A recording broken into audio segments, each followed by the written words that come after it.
All right, folks, here we go again. We're coming in, gallery. Come over to the gallery, select, bang that out, duplicate it. Yes.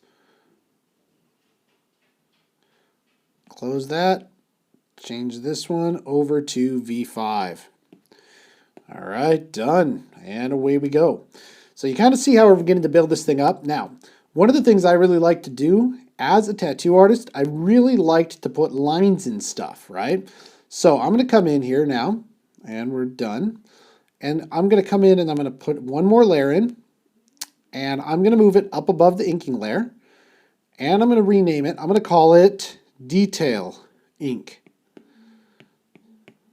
Okay, perfect. Now I'm going to come in and I'm bringing this in. And now, one of the things I like to do with this, honestly, I like to use the old standby of the Studio Pen. Right? I've got some minor modifications to mine, but pretty much the spacing's down, the streamline's up. All right. I think the Studio Pen is one of those that I really truly enjoy. And now, the name of the game when we do this is to craft the shapes. So watch kind of how this works. If I'm coming up here and I want this to look like it is textured, I'll go ahead and add in some lines. Now, if I don't like that line, I can always come in and I come at it another way. So if you're not getting the lines you like, try adjusting your hand position and rotate your canvas. Okay, so that looks pretty good.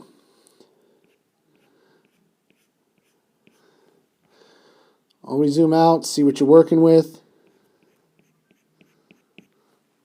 All right. Now, in the filters, 2, 3, 4. Look at those perfect strokes. 1, 2. Messed up the second one. 2, 3, 4. That looks good. 1, 2, 3, 4. Now, there's no rhyme or reason to where I'm putting these. I'm just going through and I'm making it look like the outline can stand up on its own. Just work with it. After a while, you get to know kind of where you like to put stuff. And then it's 100% wherever you want to put it. Okay, now, once you get done kind of putting the strokes where you want them, then you can go through, and this is one of my favorite things to do here. Then you can come through and you can start putting in these sorts of strokes. Now, we saw this in the traditional rose that I did earlier.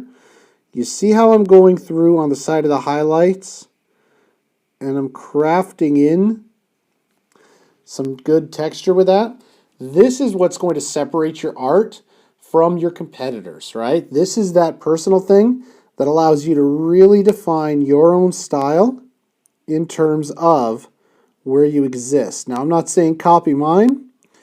I'm saying if you find your own style, this is the kind of stuff that makes your stuff stand out. And you'll see that I'm just following in. I come from a tattooing background, so to be able to hold up the tattoo over a couple decades or 50, 60 years, you're going to have a very solid outline. And you'll see how this outline is much different than just what we were putting down when it came time to do the rough shade. That's why I didn't get too crazy with my texture pen. I know there's a couple of you out there that were like, oh my God, I can't believe that he's just kind of scribbling with a crayon. And it's like, yeah, well, that's okay. I'm going to come back with it here. And this is where I come back with it. And I'm not even using any sort of special pen. I'm just using a straight old Studio Pen right out of the default program. All right, so what I'm going to do, I'm going to go ahead and finish the detailed strokes on this, and then we're going to do the elephant head. So I'll show you how to work with this after we go through and do all the detailed strokes. So stay with me, and we'll have the editor speed this up. All right, so I think that we're pretty good here with the beginning strokes. I'm going to add a couple dots here, add in a little bit of grunge. All right, you want to break up the pattern a little bit. Now, when we do the elephant, I'm going to go ahead and I'm going to do the same black strokes, and then I'm going to go ahead and cut this one because in the next one, I'm going to show you how to add a little bit of darks to add in the last bit of texture, but I don't want to make this one too long. All right, let's go ahead and get after it. All right, so let's go ahead and call this one here, folks. What I'm going to do in the next one is I'm going to show you how to add in a little more texture to the elephant still, because while this is a good start, I got 2 more lessons for you, actually 3. So I wanted to make this about an hour long. We're right on the sweet spot. Let's go ahead and get into the next one.